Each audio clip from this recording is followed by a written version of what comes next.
Most people think they're socially awkward. They're wrong. They're not awkward, they're scared. And there's a big difference because awkward sounds like something is wrong with you. Scared means there's something you haven't conquered yet. When I was younger, I genuinely thought something was wrong with me. I was an Asian kid growing up in Canada. Kids would pull their eyes back. They'd make jokes. They'd tell me I was made in China. They'd laugh. And the worst part wasn't the racism. The worst part was I never knew what to say. You know that feeling? Someone says something, everybody laughs. And then 3 hours later, you're in bed thinking, damn, I should have had said this. That was my entire childhood. I wasn't quick, I wasn't witty, I wasn't charismatic. So I did what most people do. I became quiet. I listened more than I talked. I copied what other people said. I repeated opinions that weren't even mine. Because if I said something original and people didn't like it, at least then it wouldn't hurt. I convinced myself I was shy. But looking back, I wasn't shy. I was scared. Scared of judgment. Scared of rejection. Scared of saying the wrong thing. Scared people would think I was weird. And here's what I eventually realized. Most socially awkward people are not lacking social skills. They're trapped in their own heads. Think about what happens when you walk into a room. You're not focused on connecting. You're thinking, who should I talk to? What if they don't like me? What if I interrupt them? What if I sound stupid? What if they think I'm weird? What if they already know each other? What if I'm wasting my time?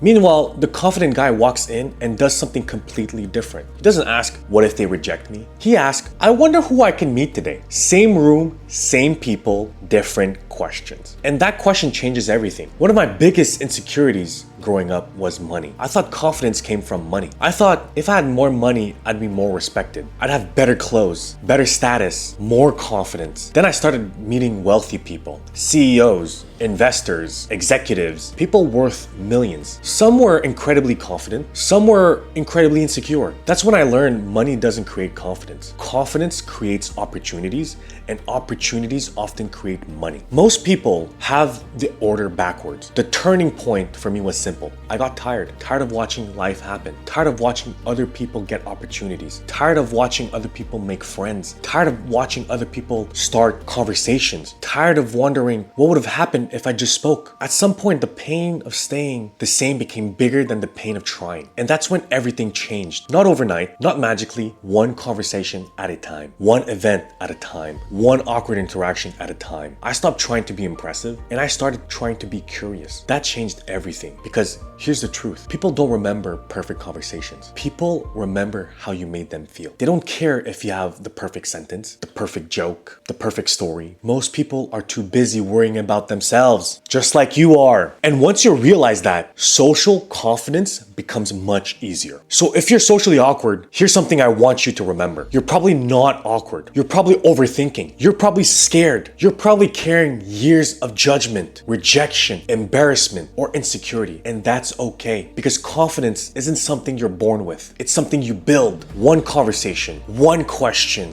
one uncomfortable moment at a time. The goal isn't to become fearless. The goal is to become comfortable being uncomfortable because that's where confidence lives. I'm Zin. If this helped you, please like, subscribe for the algorithm, and comment a time you felt awkward and if you overcome it or how you're going to overcome it next time. Thank you for watching. I'll see you in the next one.